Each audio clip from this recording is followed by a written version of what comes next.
Well, we first started when Jackie and I originally, we were going to film for YouTube, do comedy sketches. So we met and there was only about 5 of us there. Erin was part of it, Erin, Carmen, Piern, Sheeny and Alison Peebles. And that's how it started, really. And the year before, I was going to do it with Sarah. I'd said to Sarah, Sarah, I want to do, comedy and just ask people to come along. We got together, just ran through some ideas, like improvised some stuff, just went over things, and then it kind of grew arms and legs. And now we have 56 members and growing. When Mo was putting this together, there were certain people that she knew already, as well as newcomers. And I was one of the knowns already, because I think it was important to get a kind of core of people who had a lot of experience in the field, as well as a whole bunch of new people. We've got actors, writers, directors, producer, camera women, makeup. We've got makeup and quite a few things. So, yeah, it's across the board, really. So and we've got younger and older, so kind of what happens is it's sort of like a mentoring thing as well.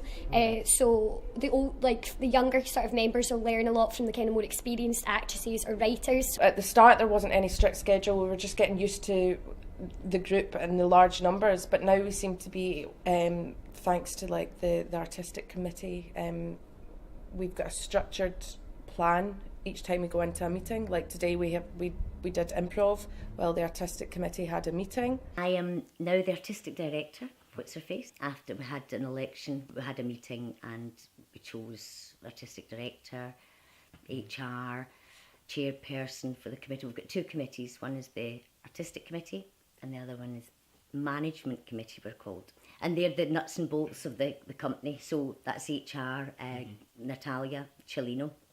She takes everyone's name and address, what shows they've been in, because we've done quite a few, what their skills are. So there's going to be, we have people's skills when we do workshops in the community. So if anyone can facilitate workshops, then the girls can say, right, I can do that.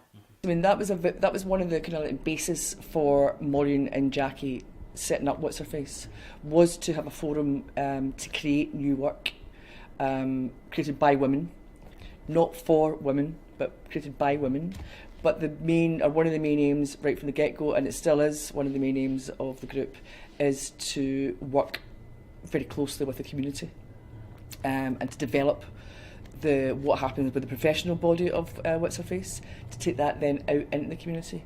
So this venue, this place, the Carlton Heritage Centre, has been an amazing body in terms of they give us free rehearsal space, etc. Well, they've been nothing but Rosie Robertson has been amazing. Really, she's been great, and they allowed us to use the boardroom in the Carlton Centre. So it's Venue that actually own it, which are a housing association. So they gave us the place for free, and then we're also doing community workshops. We've got our first funding for the community workshop. But so it's really exciting. So we're going to do 4 acting workshops and 4 writing, but it's for women in the community. And then hopefully in November, when they do, every year they do, because they're 3 years old, they do a show every year. So this year they want to do the women who are in the workshops, either sketches or acting in it, and whether that's with WitsHerFace doing it as well, or just them in their own, we've still to work out. It's understandable because it's WitsHerFace and it's an all-female group, so you can understand when people say, oh, are you a feminist group? But we're not a feminist group, we're just a group of women coming together to make stuff. The very first performance about a radio play written by Elaine Mackenzie, was done here at the Carlton, and we had more men in the piece than women, I think. And then from that as well, another 2 girls that wrote a piece, Kate Donnelly and Claire Hemphill, have written a sitcom called Diamonds, which we've done a kind of a reading of at the Toronto Theatre. And again, male cast, male colleagues, because there was a lot of male parts in it, were very happy to come along and perform. So it's not that men are not going to be involved in WitsHerFace, so that's quite important to kind of like point that out. Well, I think most of us are feminists, but not all of us. I mean, doesn't mean to say we all think we're one big group, we all think the same. We're all diverse and we all have different opinions, so, there'll be a few, but I think most of them are feminists, which is fine. And how I started it was because of the lack of work for women in comedy. and giving them especially the confidence. There's nothing like that for women, you know, out there where women can just get together. I think it's like leading back to the confidence thing, because a group of women together, you think, oh, that could, you know, a lot of egos and a lot of people and blah blah blah, but it's not. It will remain, I think, women writing and women, if you like, being in control of this group, but I think there will never be a time when men will be sidelined out of it. I don't think us being an all-female group should be the main focus. We're just a group of women that are trying to be funny, and that's it. Yeah. I think it could go anywhere, that's the thing. I wouldn't like to put it into one block, or that's what it could do. I think there's endless possibilities for WitsHerFace. I think everyone in it really wants good stuff to come out of it. Well, you know, there's so many things that WitsHerFace are trying to achieve. You know, on the back of the 2 gigs at St Luke's for the Comedy Festival, we are now also performing at the West End Festival. We're performing at the Merchant City Festival. You know, we've also been invited a few weeks ago.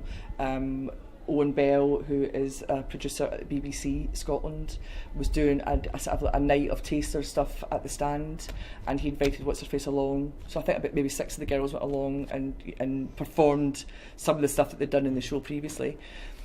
The community aspect of it is still very, very important, and that's forefront, I know, at Maureen's mind. I'd love to be able to do, like, take shows round, build their base up from the community centres. So if we did, you know, like, take 8 of the women round and another 8 doing some Easter House, 8 in Barlannock, 8 in Govan, so we have an ongoing circuit. Ultimately, just creating work and making work for people that might not necessarily have work.